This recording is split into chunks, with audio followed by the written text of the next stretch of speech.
નમસ્કાર ગુજરાતના તમામ ખેડૂતોનું ફરી એકવાર હાર્દિક સ્વાગત છે। ગુજરાતની એકમાત્ર તાજા અને સચોટ ખેડૂત સમાચાર આપતી યુટ્યુબ ચેનલ જાગૃત ખેડૂત ઉપર। તો મિત્રો વાત કરીએ તો સીએમ ભૂપેન્દ્ર પટેલે ગુજરાતના વિકાસ માટે તિજોરી ખોલી દીધી છે અને 1000 કરોડ રૂપિયાની મંજૂરી આપી દીધી છે। જે મિત્રો મુખ્યમંત્રી ભૂપેન્દ્ર પટેલે રાજ્યના વિકાસ માટે ઝડપથી કામ કરી રહ્યા છે, ત્યારે આ માટે રાજ્ય સરકાર સમતોલ શહેર વિકાસ પર વિશેષ ધ્યાન આપી રહી છે। સમતોલ શહેર વિકાસના નામને સરકાર સાકાર કરવા માટે ભૂપેન્દ્ર પટેલે એક જ દિવસમાં 1000.86 કરોડ રૂપિયા મંજૂર કર્યા છે અને 2010માં શરૂ થયેલી મુખ્યમંત્રી શહેર વિકાસ યોજનાની સફળતાને જોઈને મુખ્યમંત્રી ભૂપેન્દ્ર પટેલે તેને 2026-27 સુધી લંબાવી દીધી છે। મુખ્યમંત્રી ભૂપેન્દ્ર પટેલે શહેર વિકાસ યોજનાના વિવિધ ઘટકો હેઠળ રૂપિયા 1000.86 કરોડના ઘણા બધા કામોને મંજૂરી આપી છે। તેમાં 17 નગરપાલિકાઓ, 7 મહાનગરપાલિકાઓ, 3 શહેરી વિસ્તારના વિકાસ સત્તામંડળની કામગીરીનો સમાવેશ થાય છે। 141.37 કરોડ રૂપિયા મુખ્યમંત્રી શહેરી માર્ગ યોજના હેઠળ મંજૂર કરવામાં આવ્યા છે। ભાવનગર માટે રૂપિયા 54.88 કરોડ, જામનગર માટે 47.53 કરોડ, વાઘોડિયા નગરપાલિકા માટે 4.46 કરોડ રૂપિયા અને ડભોઈ માટે મિત્રો 1.75 કરોડ રૂપિયાની મંજૂરી આપવામાં આવેલી છે। આગળ કપાસના ભાવમાં વાત કરીએ તો કપાસના ભાવમાં મંદીનો દોર યથાવત। જે મિત્રો ગુજરાતની 47 માર્કેટિંગ યાર્ડમાં કુલ 6121 ટન કપાસની આવક થઈ હતી। તેમાં રાજ્યમાં સૌથી ઊંચો કપાસનો ભાવ વાઘોડિયા માર્કેટ યાર્ડમાં 1600 રૂપિયા બોલાયો હતો અને રાજકોટ માર્કેટ યાર્ડમાં કપાસનો ઊંચો ભાવ 1506 રૂપિયા અને નીચો ભાવ 1350 રૂપિયા પ્રતિ મણ બોલાયો હતો। આ સિવાય વડાલીમાં 1507 રૂપિયા, બોટાદમાં 1505 રૂપિયા, ઉનાવામાં 1500 રૂપિયા, સિદ્ધપુરમાં 1498 રૂપિયા, ધંધુકામાં 1494 રૂપિયા, અમરેલીમાં 1479 રૂપિયા અને ગોંડલમાં 1476 રૂપિયા ઊંચા ભાવ બોલાયા હતા।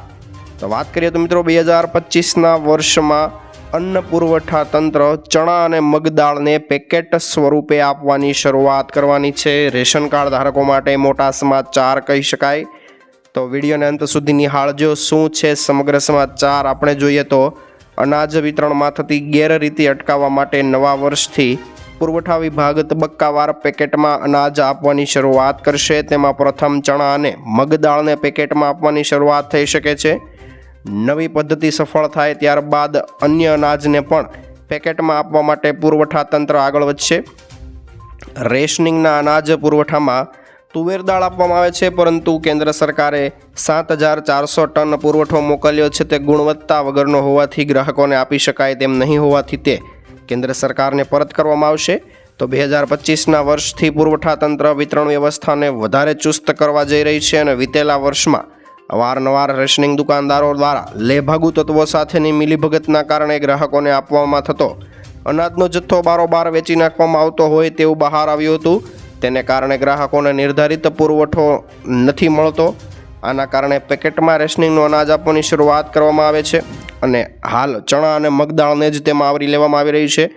જ્યારે તુવેર દાળ આવતી હોય તો તેનો જે પુરવઠો કેન્દ્ર સરકાર દ્વારા ગુજરાતને અપાયો છે તેની ગુણવત્તા નબળી હતી એવું સાબિત થયું છે। તો ગ્રાહકોને નબળી ગુણવત્તા ન આપવાથી તેના ટુકડા થઈ જાય તેવી સ્થિતિ છે। તેથી તે પુરવઠો પરત કરીને તેની સામે એટલી રકમ સબસિડી સ્વરૂપે મેળવી રાજ્ય સરકાર કાર્યવાહી કરશે। નવા વર્ષમાં રેશનિંગના ગ્રાહકોને ખાંડનો પુરવઠો વધુ માત્રામાં મળે તેવી સંભાવના છે। આગામી બજેટની તૈયારી ચાલી રહી છે, ત્યારે હાલ રેશન કાર્ડમાં વ્યક્તિ દીઠ 350 ગ્રામ ખાંડ આપવામાં આવે છે, તે વધારીને 500 ગ્રામ ખાંડ આપવાની વિચારણા શરૂ કરવામાં આવી છે અને અગાઉના સમયમાં 450 ગ્રામ ખાંડ પણ આપવામાં આવેલી છે। પીએમ આશા યોજના વિશે વાત કરીએ તો મિત્રો શું છે પીએમ આશા યોજના, એનો મુખ્ય ઉદ્દેશ્ય શું છે અને ખેડૂતોને આ યોજના દ્વારા શું ફાયદો થશે? મિત્રો વાત કરીએ તો પીએમ આશા યોજના ખેડૂતોને એમએસપી પર એટલે કે લઘુત્તમ ટેકાના ભાવે પાકનું સુરક્ષિત વેચાણ નિશ્ચિત કરે છે અને વચેટિયાઓની ગતિવિધિને નિયંત્રિત કરે છે। યોજના ફક્ત કઠોળ અને તેલીબિયા માટે નહીં પરંતુ બાગાયતી પાકો માટે પણ ફાયદાકારક છે। તેનાથી ઉત્પાદન વધે છે અને ખેડૂતો આત્મનિર્ભર બને છે। મોદી સરકારે 35,000 કરોડ રૂપિયાના ખર્ચ સાથે પીએમ આશા યોજના શરૂ રાખવાનો નિર્ણય લીધો છે। મિત્રો આ યોજના ખેડૂતોને સુરક્ષા પૂરી પાડે છે અને તેમાં જો ખેડૂતો પાક અને કઠોળ, તેલીબિયા કે અન્ય અનાજ કે શાકભાજી હોય તેની ઉપજ એમએસપીથી નીચે જાય છે તો સરકાર તેમને MSP પર ખરીદે છે। 2025થી 26 સુધી 15મા નાણાં પંચ ચક્ર દરમિયાન કુલ 35,000 કરોડ રૂપિયાની કાર્યવાહી કરવામાં આવશે। ખેડૂતો અને ગ્રાહકોને સારી સુવિધા પૂરી પાડવામાં આવશે અને તેના દ્વારા ખેડૂતો તેમના ઉત્પાદનના સારામાં સારા ભાવ મેળવી શકશે અને ગ્રાહકોને પણ સસ્તા દરે માલ મળશે, કારણ કે વચેટિયાઓ વ્યાપારીઓ ખેડૂતો પાસેથી સસ્તા દરે તેમની ઉપજ ખરીદે છે અને ગ્રાહકોને ઊંચા ભાવે વેચે છે। તેમના કારણે ખેડૂતો અને ગ્રાહકો બંનેને નુકસાન જાય છે। ત્યારે સરકારે PM આશા યોજના વિશે કહ્યું છે કે ખેડૂતોને આના દ્વારા પ્રોત્સાહન મળશે, તેનાથી ખેડૂતોની આત્મનિર્ભરતા વધશે। આ ઉપરાંત વધુ ઉત્પાદન સાથે સ્થાનિક જરૂરિયાતોને પહોંચી વળવા માટે આયાત પરની નિર્ભરતા પણ ઘટવાની છે। યોજના માત્ર કઠોળ તેલીબિયાં માટે નહીં પરંતુ બાગાયતી પાકો માટે પણ છે અને યોજનાથી સંગ્રહખોરી અને સટોડિયાઓની ગતિવિધિ પણ બંધ થઈ જશે। બજાર કિંમત MSP કરતાં વધુ હોય ત્યારે ખેડૂતો ઊંચા ભાવે ખરીદી કરી શકશે અને જ્યારે પાક MSP કરતાં ઓછો હોય ત્યારે આવા કિસ્સામાં પાક MSP ઉપર પણ વેચી શકે છે। નવા વર્ષની શરૂઆત થઈ ગઈ છે મિત્રો, ત્યારે લાગુ થશે 10 મોટા ફેરફાર। જે મિત્રો નવા વર્ષે બેંક, ગેસ, વીજળી, GST વગેરે નિયમોમાં ફેરફાર થશે। તમારા ખિસ્સા પર અસર પડે તે પહેલાં શું શું ફેરફાર થઈ રહ્યા છે તે જાણી લેજો। વર્ષ 2025ની શરૂઆત થઈ ગઈ છે, તેની સાથે દારૂના ભાવમાં ફેરફાર થઈ રહ્યો છે। આ રાજ્ય સરકારની નીતિઓ પર નિર્ભર રહેશે। કેટલાક રાજ્યમાં દારૂ પરનો ટેક્સ વધી શકે છે, ત્યારે કેટલાક રાજ્યોમાં દારૂની કિંમત સ્થિર થઈ શકે છે। ઘણા બધા મહત્વપૂર્ણ ફેરફાર આવવાના છે। સમગ્ર ફેરફાર વિશે વાત કરીએ તો સીધી અસર તેની જનતાના ખિસ્સા પર પડશે। મોબાઈલનું રિચાર્જ હોય, વીજળીનું બિલ હોય કે પછી દારૂની કિંમત હોય, દરેક ક્ષેત્રમાં ફેરફાર જોવા મળશે। વાત કરીએ તો ટેલિકોમ કંપનીઓ માટે 1 જાન્યુઆરી 2025થી નવા નિયમ લાગુ થશે અને નિયમ હેઠળ કંપનીઓએ ઓપ્ટિકલ ફાઇબર અને નવા મોબાઈલ ટાવર લગાડવા પર વધારે ધ્યાન આપવું પડશે। આ સેવાઓમાં સુધારો કરશે અને ટાવર ઇન્સ્ટોલેશનની પ્રક્રિયાને ઓછી બોજારૂપ બનાવશે। તો વીજળી બિલમાં પણ ફેરફાર થવાની શક્યતા છે। હજુ સુધી આ અંગે કોઈ સ્પષ્ટ માહિતી મળી નથી। કેટલાક રાજ્યોમાં વીજળીના દરમાં ઘટાડો અને વધારો થઈ શકે છે અને કેટલાક રાજ્યોમાં સબસિડીને કારણે વીજળીના ભાવ સ્થિર થઈ શકે છે। તો તેલ કંપનીઓ દર મહિનાની 1લી તારીખે LPGના ભાવની સમીક્ષા કરે છે। છેલ્લા 5 મહિનામાં 19 કિલો કોમર્શિયલ ગેસ સિલિન્ડરની કિંમતમાં વધારો થયો છે, પરંતુ 14.2 કિલોના ઘરેલું ગેસ સિલિન્ડરની કિંમતમાં કોઈપણ જાતનો ફેરફાર કરવામાં નથી આવેલો। તો મિત્રો, રિઝર્વ બેંક ઓફ ઇન્ડિયાએ ખેડૂતોને ખુશખબરી આપી છે। નવા વર્ષથી લાગુ થઈ ગયો છે આ નવો નિયમ। જે મિત્રો સરકાર ખેડૂતોના આર્થિક રીતે સશક્ત કરવા માટે તમામ પ્રકારની યોજનાનું સંચાલન કરી રહી છે અને તેમાં સરકારની સૌથી મહત્વાકાંક્ષી યોજના એટલે પ્રધાનમંત્રી કિસાન સન્માન નિધિ યોજના ઉપરાંત PM કિસાન પાક વીમા યોજના પણ સામેલ છે। તો નાણાં મંત્રાલયના અધિકારીઓએ તાજેતરમાં બેંક પ્રમુખ સાથે બેઠક કરીને ખેડૂતોને વધુમાં વધુ લોન ઉપલબ્ધ કરાવવા અને સ્વરોજગાર પેદા કરવા માટે કહ્યું હતું। તે અંતર્ગત રિઝર્વ બેંક ઓફ ઇન્ડિયાએ ખેડૂતો માટે એક મોટું પગલું ભર્યું છે અને પગલું એ છે કે ભારતીય રિઝર્વ બેંકે 1 જાન્યુઆરી 2025થી ખેડૂતો માટે ગેરંટી વગરની લોનની લિમિટ વધારી દીધી છે। નવા વર્ષથી દેશભરના ખેડૂતો હવે બેંક પાસેથી 2 લાખ રૂપિયા સુધીની લોન લઈ શકશે અને આ રકમ અગાઉ 1.6 લાખ રૂપિયા સુધી હતી। આમ ખેડૂતો માટે RBIએ 40,000 રૂપિયાની લોન પરમિટ વધારી દીધી છે। આ પગલું ખેતીના વધતા ખર્ચ અને નાના અને સીમાંત ખેડૂતોને મદદ કરવાના હેતુથી લેવામાં આવ્યું છે। દેશના 86% કરતાં વધારે ખેડૂતોને આના દ્વારા ખૂબ મોટો ફાયદો થવાનો છે। કૃષિ મંત્રાલયના જણાવ્યા અનુસાર નિર્ણય વધતા ખર્ચ અને ખેડૂતો માટે લોન પહોંચમાં સુધાર કરવા માટે લેવામાં આવ્યો છે અને નિવેદનમાં કહેવાયું છે કે આ ઉપાયથી નાના અને સીમાંત ભૂમિધારક 86%થી વધુ ખેડૂતોને ઘણો બધો લાભ થઈ શકશે। આ યોજના હેઠળ સરકાર 4% પ્રભાવી વ્યાજ દર પર 3 લાખ રૂપિયા સુધીની લોન આપી રહી છે અને RBI તરફથી લાગુ રહેલા નિયમોને કારણે ફાયદો દેશના 12 કરોડ કરતાં વધારે ખેડૂતોને થવાનો છે।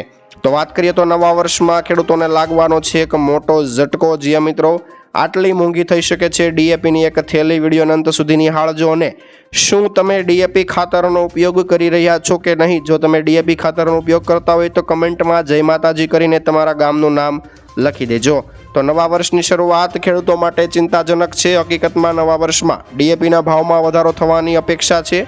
DAPની 50 કિલોની થેલી જે ખેડૂતોને 1350 રૂપિયામાં મળતી હતી તે હવે 200 રૂપિયા મોંઘી થવાની છે। કેન્દ્ર સરકાર ખેડૂતોને સસ્તા ભાવે DAP આપવા માટે 3500 રૂપિયા પ્રતિ ટનના દરે વિશેષ સબસિડી આપી રહી છે અને તેનો સમય 31મી ડિસેમ્બરે પૂરો થઈ ગયો છે। તે જ સમયે ડીએપી બનાવવા માટે વાપરવામાં આવતા ફોસ્ફોરિક એસિડ અને એમોનિયાના ભાવમાં 70% સુધીના વધારાની અસર ખાતરના ભાવ પર સીધી જોવા મળી શકે છે। તો કંપનીઓને સબસિડી આપવામાં આવી રહી છે મિત્રો। ફોસ્ફેટ અને પોટાશ ધરાવતા એટલે કે પી અને કે ખાતરો માટે કેન્દ્ર સરકાર પોષક આધારિત સબસિડી યોજના એપ્રિલ 2010થી આપી રહી છે અને આ સબસિડી ખાતર બનાવતી કંપનીઓને આપવામાં આવે છે। પોટાશ અને ફોસ્ફેટ સેક્ટર નિયંત્રણ મુક્ત છે અને એનબીએસ હેઠળ કંપનીઓ બજાર પ્રમાણે ખાતરનું ઉત્પાદન અને આયાત કરી શકે છે અને જો આગામી દિવસોમાં સ્પેશિયલ સબસિડી ચાલુ રાખવામાં આવશે તો તેનો બોજ ઔદ્યોગિક ક્ષેત્રોએ ઉઠાવવો પડશે। છેલ્લા ઘણા બધા સમયથી ડોલરની સામે રૂપિયાની કિંમત ઘટી રહી છે અને વૈશ્વિક બજારમાં પણ ડીએપીની કિંમત ટન દીઠ $630 છે। આ જ કારણ છે કે રૂપિયો નબળો પડવાને કારણે ખર્ચ લગભગ 1200 રૂપિયા પ્રતિ ટન વધી રહ્યો છે।